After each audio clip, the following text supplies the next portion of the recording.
Hello, my little historians, and welcome to Lesson 837B on the separation of powers and checks and balances. As always, what you guys need to remember is that the name of the lesson will always be across the top of the page. It will always be in bold. It will always be in caps.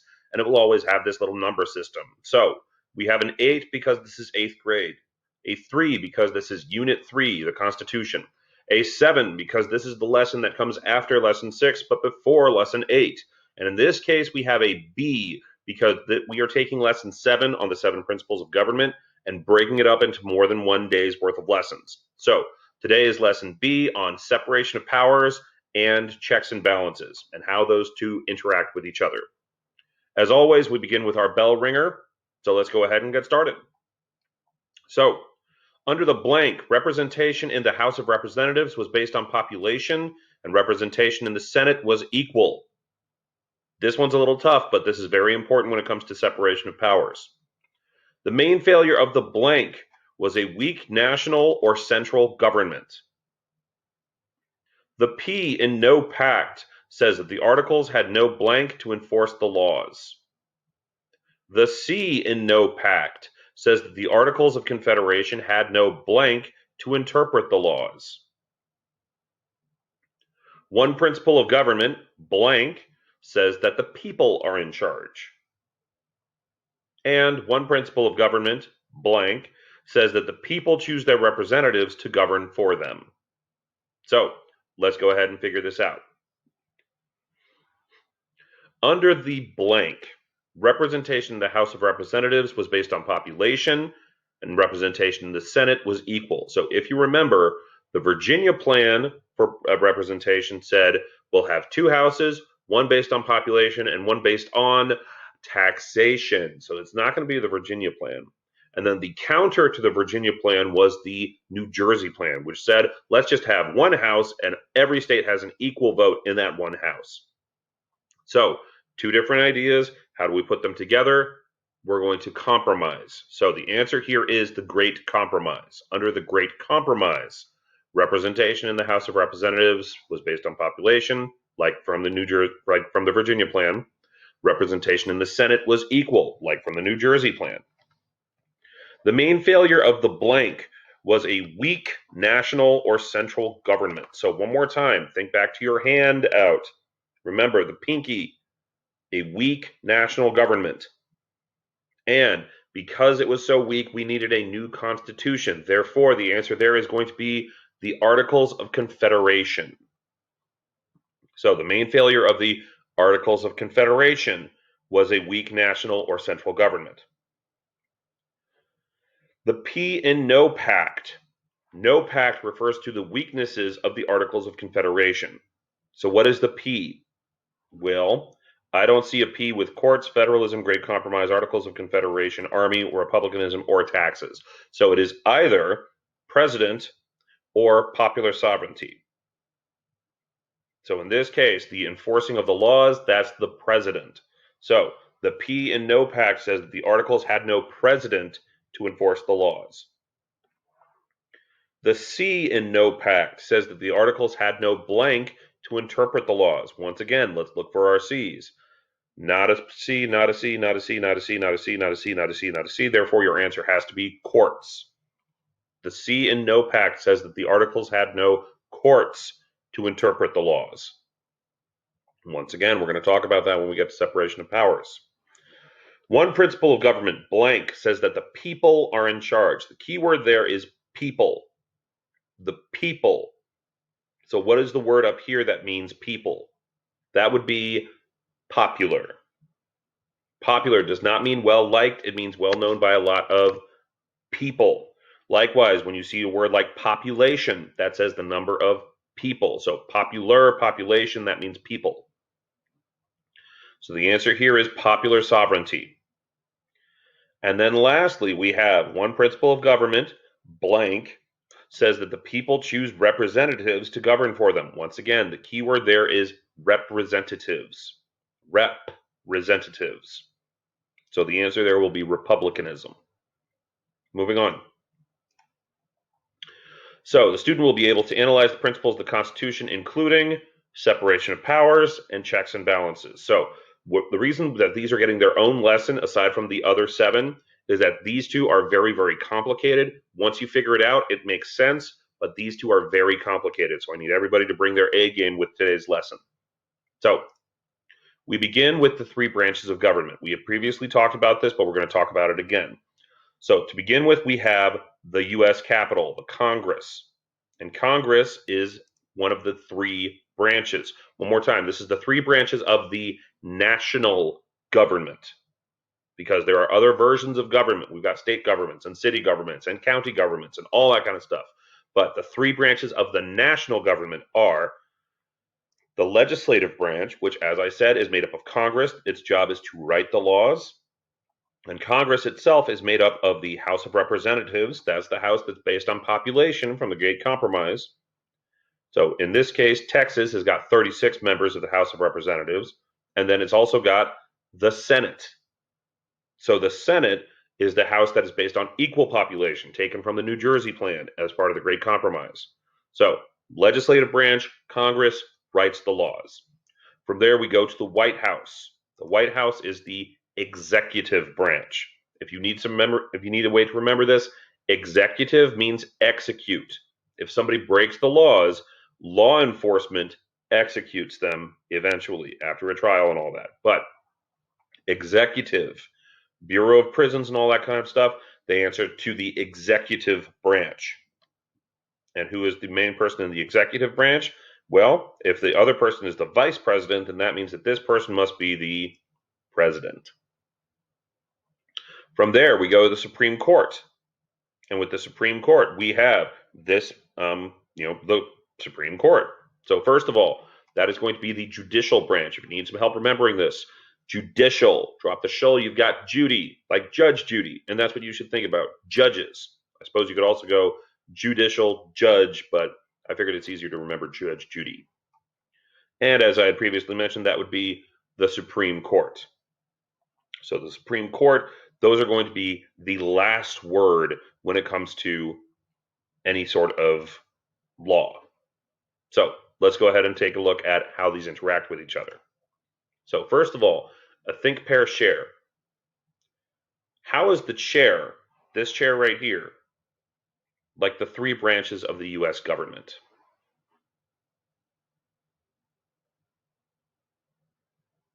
Actually think about it. Don't just stare at the video. Actually think about it.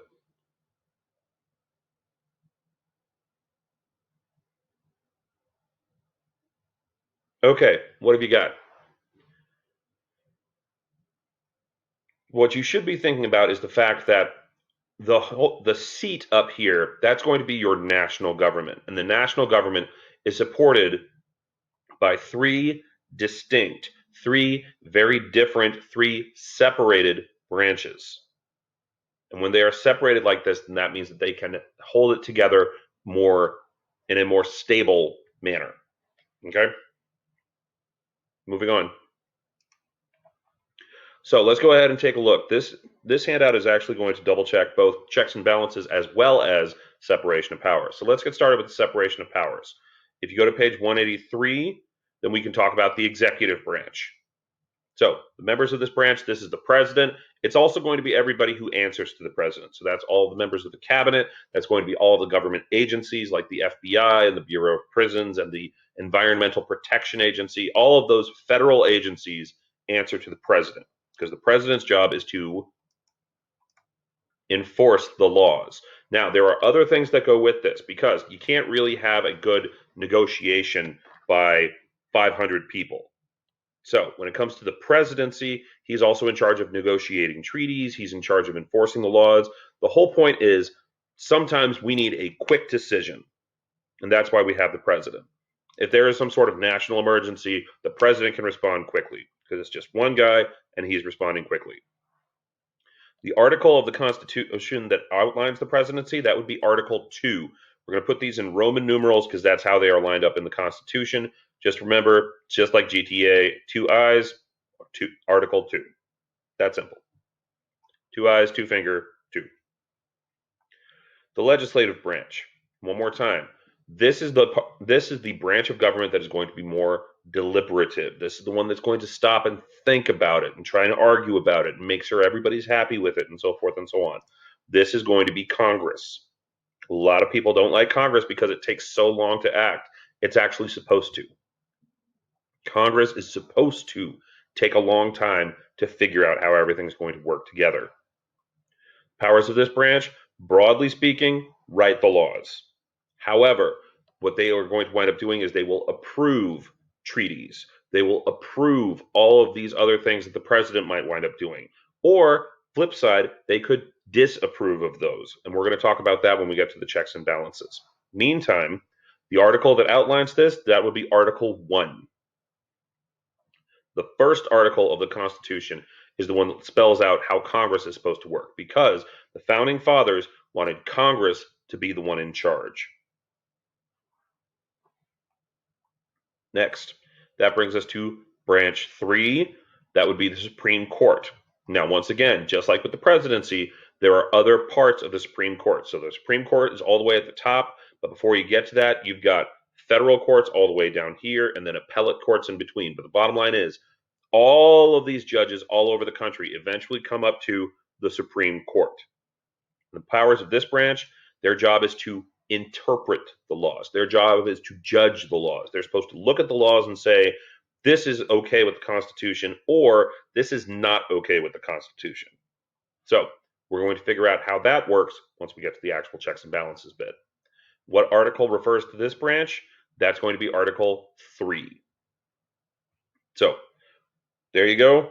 Those are the 3 main branches. Now we're going to talk about checks and balances. As I had previously mentioned, when a teacher, when a parent, when some sort of adult says, check yourself, what they're saying is, stop yourself. So checks and balances are ways that these branches of governments can stop the other branches from becoming too powerful. Because like I said, everything about this is about government, power, or both. So how can these branches check the power or stop the power of the other branches? Let's find out. We're going to start off with the executive branch. We're going to start off with the president. So what can the president do? If Congress passes a law and the president does not like it, the president can veto or deny that law. Another way to think of this is to cancel that law. So Congress can send a bill up to the president and say, hey, we think this is a great idea, let's do this. And the president can say, no, we're not going to do that. So, as an example, back in the 70s, Congress was worried that the president was sending too many troops overseas to, fight in wars that they didn't want. So, they passed a law that said the president cannot send any troops without Congress's permission. And the president said, I don't like that law, so I'm going to deny that law. So that's one way that the president can cancel the power of the Congress. Another thing that he can do is to adjourn or to dismiss Congress in certain circumstances.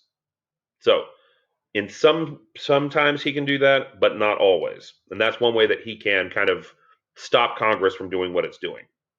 Stop Congress from becoming too powerful. From here, we have got the judicial branch. How does the president check the power of the judicial branch? He only has one way to do this, but this is pretty important because where do these judges come from? The answer is the president chooses them. The president decides, I want this judge on the Supreme Court. I want this judge to decide from now on about whether or not something is constitutional. That's a pretty big power. That's a pretty big way that the president can influence the power of the Supreme Court. So, the way that it currently works is that if a judge retires or if a judge dies, then the president can say, I'm going to replace that judge. Now, that's how the president can check the other 2 branches. What about the other 2 branches? Well, let's take a look at the legislative branch down here, Congress.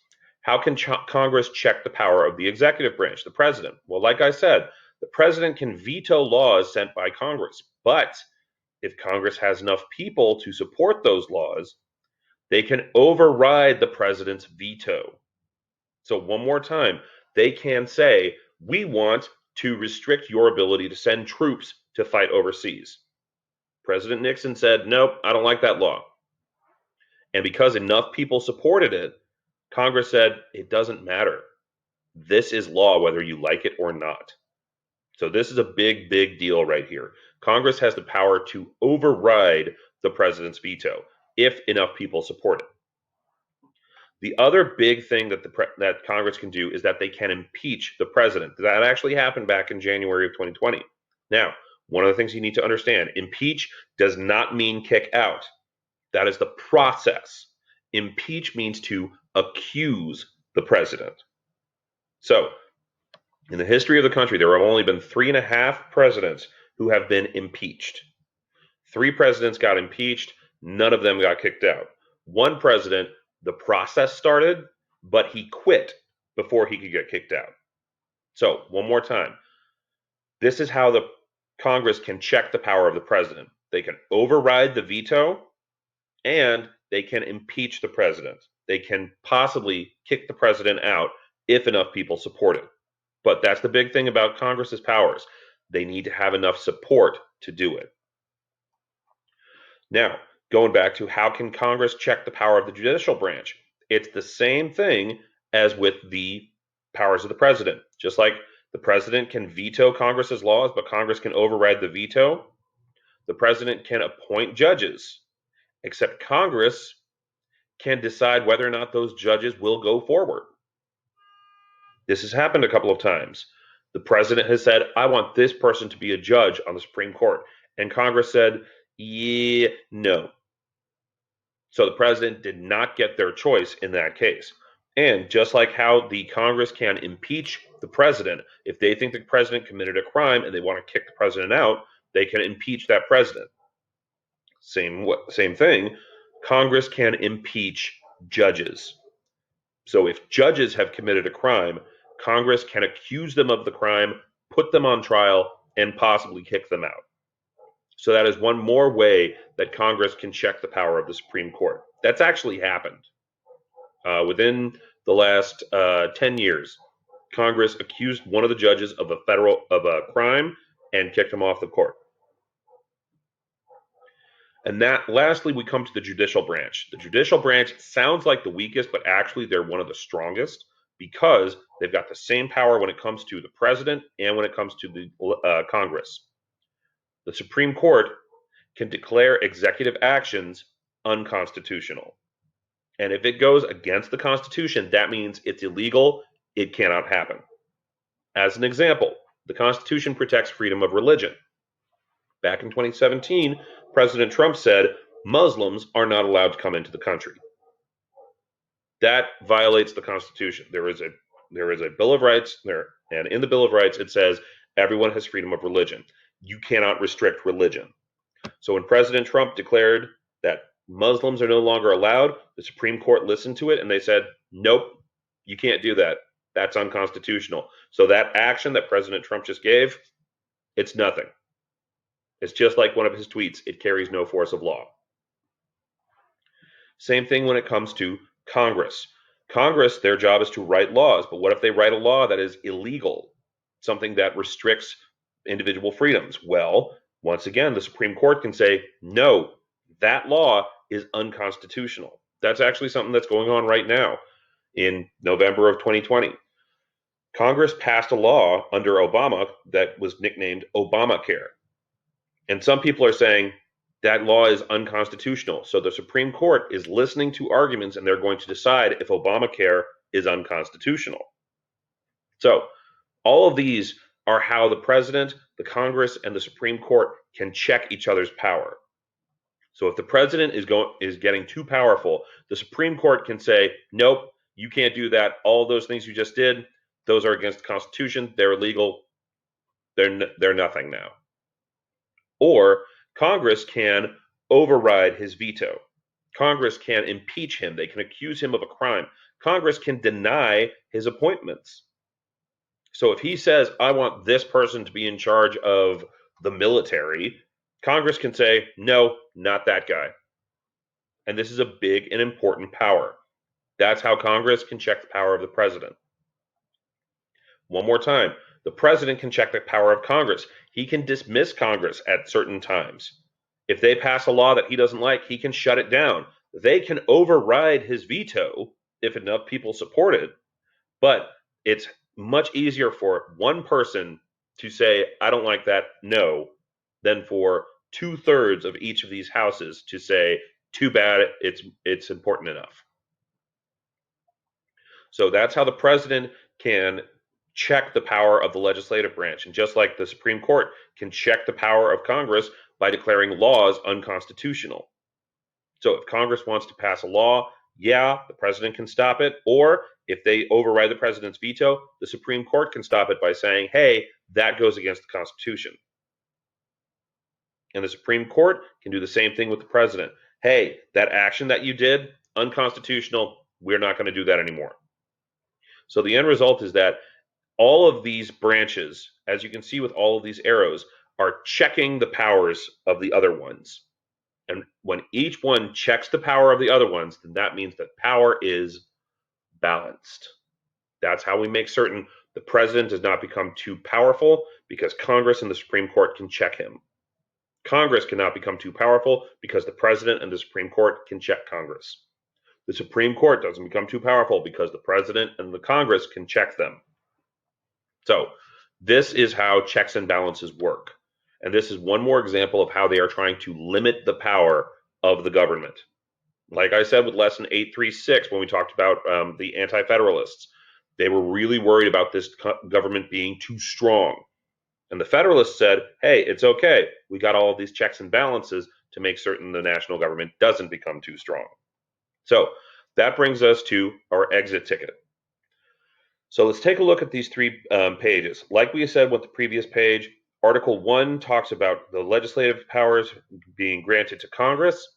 Article 2 talks about the executive powers being granted to the president. Article 3 talks about the judicial powers being granted to the Supreme Court. So one more time, our key concepts here are legislative, Congress, executive, president, judicial, Supreme Court. Right there. There they are. Those are your key concepts. So which of the following principles do the illustrations above represent? So let's remember our flip bricks. Federalism, limited government, individual rights, popular sovereignty, republicanism, checks and balances, separation of powers.